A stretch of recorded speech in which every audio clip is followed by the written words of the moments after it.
네, 부산에 이어서 강릉 폭행 사건이 알려진 뒤 가해 학생들이 나눈 채팅 내용이 공개되면서 큰 비난이 쏟아지고 있습니다. 네, 당당하게 폭행 사실을 SNS에 올리고 SNS 스타가 되겠다는 등 반성의 기미는 찾아볼 수 없었는데요. 오늘 이 시각 최진영 변호사와 함께 관련 내용 자세히 살펴보도록 하겠습니다. 어서 오십시오. 어서 오세요. 네, 안녕하십니까.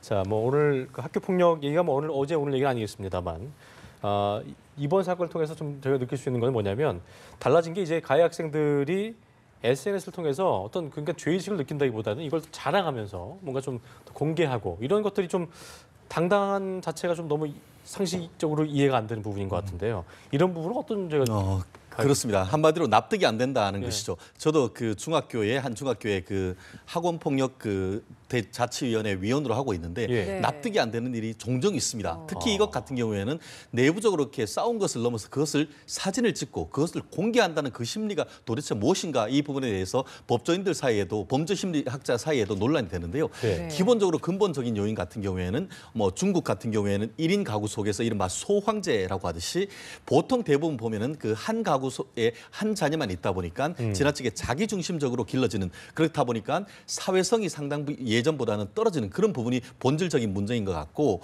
특히 요즘 같은 경우에는 어떤 학업 같은 어떤 그런 스트레스 속에서 자기를 나타낼 수 있는 방법이 결국은 내가 힘이 세다 그리고 해서 그것을 통해서 자기들이 뭔가 시크하다, 쿨하다 이것을 보여주려고 하는 것 같은데 그것이 형법상 죄가 된다는 것 사실 자체를 아직까지 인식을 못하는 것 같습니다. 그렇기 때문에 학교 내에서 어떤 그런 윤리적 문제뿐만 아니고 이와 같은 그 학원 폭력에 대한 어떤 처벌이라든가 이런 부분에 대한 교육이 없다라고 한다고 하면은 앞으로 이 같은 일들은 반복되지 않을까 그렇게 우려가 됩니다.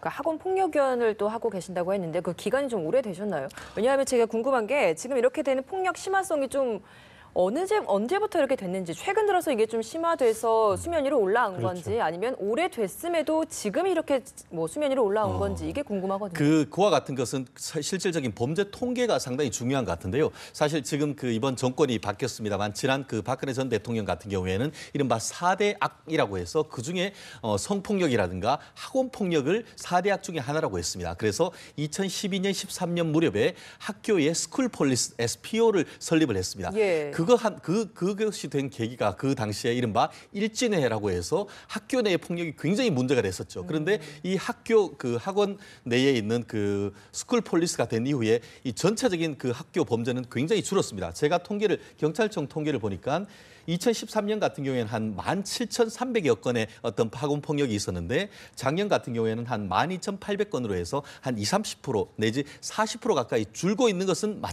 맞는 것 같습니다. 다만 전체적인 어떤 학원 폭력은 줄어들었지만 그 학원 폭력이 어떤 예전보다는 강력 범죄화되는 그런 경향이 보이고 있고 특히 최근에 있어서는 그와 같은 것이 짧은 기간 내에 집중적으로 일어나고 그것이 언론에 보도되는 과정에서 예전보다 오히려 더 심화되는 그런 느낌을 보내고 있는 것 같은데 말씀드렸듯이 전체적인 폭력건 수는 줄어들지만 그 강도가 높아지는 그런 점은 상당히 큰 사회적 문제가 아닌가 싶습니다. 정리를 하자면 이제 빈도수는 아주 옛날부터 계속 이어져 왔었지만 그 강도를 따지자면 예전보다 지금이 훨씬 심화됐다. 그렇습니다. 이건 그리고 또 사실이군요. 예전 같은 경우에는 남학생들 위주의 어떤 그런 패턴이 보였다라고 한다고 하면 그렇죠. 최근 들어서 같은 경우에는 여성이던데. 여성 학교 그리고 예전에는 중학교를 넘어 고등학교 문제라고 하면은 지금은 중학생 점점 그 나이가 어려지고 또 남학생을 넘어서 여학생들까지 이와 같은 문제를 보인다는 점에서 문제의 심각성이 있는 것 같습니다. 예전에 왜 우리가 비디오 보면 이제 전쟁 마마 호환 얘기하면서 그러니까 이제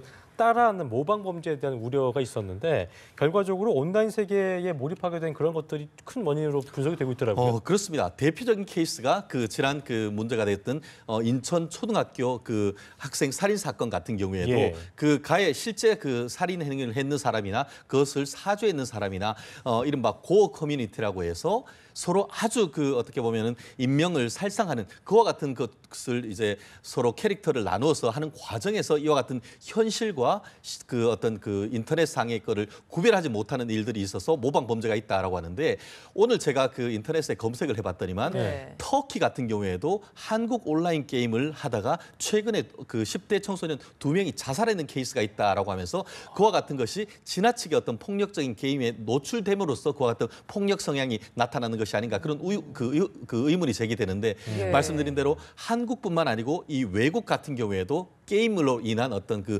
현실과 사이버 세계와 현실 세계를 혼동하는, 그렇게 해서 마치 사이버 세계에 있는 캐릭터에 대한 어떤 폭력성이 현실에 대한 폭력을 해도 되는 것처럼 그런 일이 벌어진다는 점에서 그 지금 같은 경우에도 이 폭력물에 따라서 15세 그 등급, 17세, 19세 등급 이런 그 등급이 있는데 네. 이 등급에 대해서도 좀 더 다시 한번 좀 근본적인 어떤 고민이 있어야 되는 것이 아닌가 생각을 합니다. 예.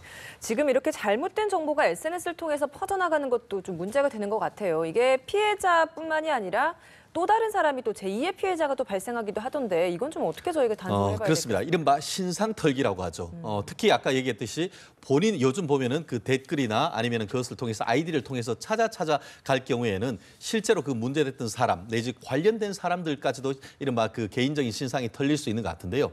오늘 보도를 보면은 이번 문제됐던 부산 사건의 그 가해자나 피해자뿐만 아니고 그 온라인을 타고 가다가 그 같은 학교에 있다는 그 자체만으로 해서 너 그 학교 다니지라고 하면서 그 이른바 인터넷 이지매를 하는 그런 케이스가 상당히 많은 것 같은데 분명히 제가 그 법조인으로 말씀드릴 수 있는 것이 예. 단순한 그 명예훼손을 넘어서 이런 사이버 명예훼손 같은 경우에는 전파 가능성이나 이런 부분이 훨씬 더 높다 보니까 법정형 자체도 이른바 형법상의 그 명예훼손이나 모욕보다 훨씬 더 높고 경우에 따라서 최근에 그 사법당국 같은 경우에는 반복되고 상습성이 있는 경우에는 이른바 사이버 명예훼손으로도 구속하는 케이스가 있다는 점을 명심해야 될 것 같습니다. 실형을 선 그렇습니다. 실질적으로도 실형되는 그러니까 케이스가 벌금형이 아니고? 그렇습니다. 훨씬 많고 실제 얼마 전 같은 경우에 지금 최근 같은 경우에는 청소년에 대해서 이게 솜방망이 처벌이 되는 것이 아니냐 했는데 작년 같은 경우에는 대구에서 그와 같은 일들이 있은 다음에 피해자가 자살했는 케이스가 있었고 그와 같은 것을 인터넷에 올렸는데 그 가해자들 같은 경우에는 실형이 선고됐다는 것도 말씀드리고 싶습니다. 이게 보니까 아까도 말씀하셨지만 이 범죄의 심각성 이후에 어떻게 될지 몰라서 그런 경우도 있겠습니다만 뭐 봤더니만 자기들끼리 주고받은 대화 중에 뭐 어차피 살인 미수인데 뭐라고 하면서 굉장히 처벌이 그 솜방망이어서 괜찮다는 식의 어떤 그런 어떤 충격적인 발언도 있었던 걸로 알고 있습니다. 그렇기 때문에 지금 뭐 소년법을 개정해서라도 처벌 수위를 높여서 이런 어떤 일들을 좀 예방해야 되지 않겠냐는 움직임을 일고 있는 것 같은데요. 이 부분은 좀 어떻게 보고 계십니까? 그렇습니다. 참 정말 쉽지 않은 그런 네. 문제인 것 같습니다. 일단 그 사회적 현상이 있었기 때문에 그것에 맞춰서 법을 개정하려고 하는 취지는 저도 굉장히 공감합니다. 하지만 여전히 또 소년으로서 아직까지 미성숙한 인격이고 또 그 한 14세 이상 되는 것 같은 경우에는 충분히 나이가 들었어도 그와 같은 것을 개선의 정이 있는데 과연 어떤 중벌로 가는 것이 맞느냐에 대해서는 여전히 팽팽하게 어떤 그런 문제가 지금 그 의견이 대립되고 있습니다. 다만 전체적으로 봤을 때 이 법이 만들어졌을 때보다는 지금 그 적어도 이제 초등학교 6학년만 돼도 경우에 따라서는 170, 180 정도가 돼서 예전보다는 육체적으로 훨씬 더 어떻게 보면 성숙되고 있는 케이스가 많지 않습니까? 그렇다고 한다고 하면은 지금 소년법이라든가 좀 더 근본적으로 형법에 보면은 완전히 형사적인 책임을 면제시켜주는 형사 미성년자가 만 14세 미만으로 돼 있습니다. 결국 그 중학교 1학년, 2학년 정도 되는 나이인데 이 부분을 한 13세 정도로 해서 한 살 정도를 낮추는 것은 어떠냐 하는 그런 논의 같은 경우에는 지금 형법 학자들이라든가 아니면 청소년 학자들 사이에서도 지금 상당 부분 어떻게 보면 그 긍정적인 얘기가 나오는 것 같습니다. 그렇기 때문에 앞으로 지금 단기적으로 어떤 지금 이 문제 때문에 바꿔야 된다는 것은 저는 좀 그 보수적인 입장입니다만 조금 더 장기적으로 봤을 때에 형법상 형사 미성년자의 나이를 조금 더 낮춘다든가 아니면은 상대적으로 처벌을 덜 하게 하는 이 14세 이상 19세 미만자에 대해서 성인보다 훨씬 더 감경하는 그 부분에 대한 어떤 그 범위를 조금 더 축소시켜서 경우에 따라서 어떤 살인죄라든가 강간 이런 것 이외에도 이번에 있었던 그런 상습적인 상해라든가 아니면은 특수한 상해라든가 이런 부분에 대해서는 성인에 준하는 처벌을 할 수 있는 그런 어떤 입법적 개선은 필요하지 않을까 생각을 합니다. 네. 학원 폭력위원회로도 계셨으니까 실제로 이런 사건에 휘말렸던 학생들을 좀 만나본 적도 그렇습니다. 있으신가요? 그렇다 보면 이제 이 아이들을 재범을 막기 위해서 좀 교육도 해야 되고 교화를 해야 되는데 이런 아이들을 직접 만나봤을 때 이런 교육이 좀 통하고 지금 실제적으로 이루어지고 있는 교육이나 이런 교화 같은 경우가 실효성이 있는 것들이 있었습니까? 어떻습니까? 참 저도 교육 현장에 보면서 답답한 때가 참 많은데요. 예. 실제로 같은 학교 내에서 이루어지다 보니까 사실 이 행정 제재가 될 수 있는 학원 폭력 학폭위에서도 뭐 예를 들어서 이제 뭐 그 반성문을 쓴다든가 하는 그 정도지 실제로 퇴학 조치라든가 절학 조치는 아주 드문 케이스입니다. 네. 그러다 보니까 그와 같은 사실을 너무나 잘 알고 또 경우에 따라서는 한 10일 정도 근실한다고 하면 아예 학교를 안 나와도 된다는 공식적으로 안 나와도 된다라는 그런 생각을 갖기 당당하게 때문에 쉬고 싶어 그렇습니다. 이런 그러다 생각을 또 보니까 갖겠네요. 참 그 현실적으로 학교에서도 그 학생 관리에 상당히 어려운 점이 있는데요. 네. 그러다 보니까 어떤 그 학교의 어떤 그 학생의 미래를 생각해야 되느냐 아니면은 지금 현재 어떤 그 행위에 대한 책임을 강하게 묻느냐 이 부분에 있어서는 정말 답을 내기가 참 쉽지 않은 그런 문제인 것 같은데요. 정말 그렇다 한다 하더라도 최근에 말씀드렸듯이 나이가 줄어들고 또 흉폭화되는 그런 부분에 대해서는 명백한 어떤 책임을 지우는 그런 어떤 어떤 대표적인 케이스 하나를 만드는 것은 나름대로 의미가 있지 않을까 그래요. 싶습니다. 알겠습니다.